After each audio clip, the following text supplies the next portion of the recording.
இருக்கும் சித்தர்களை காணொளியாக படம் பிடிக்க மிக சிரமமாக தான் இருந்தது. ஆயினும் செந்தூர் முருகன் அருளால் அந்த அதிசயமும் எங்களுக்கு நிகழ்ந்தது. அந்த அதிசய காணொளியையும் எங்களுக்கு ஏற்பட்ட மறக்க முடியாத அனுபவத்தையும் இதில் இணைத்துள்ளோம்.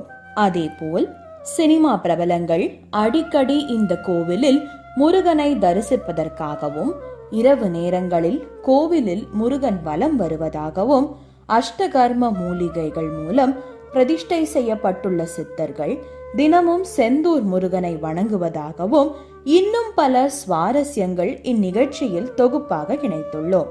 நிகழ்ச்சி முழுவதையும் பொறுமையாக பார்த்து பயன்பெறுங்கள். முருகனின் அறுபடை வீடுகளில் ஒன்றான திருச்செந்தூர் முருகனை நாம் தரிசனம் செய்திருப்போம். தொழில் தடை இருந்தாலும் அல்லது எதிரிகளின் தொல்லைகள் இருந்தாலும் திருச்செந்தூர் முருகன்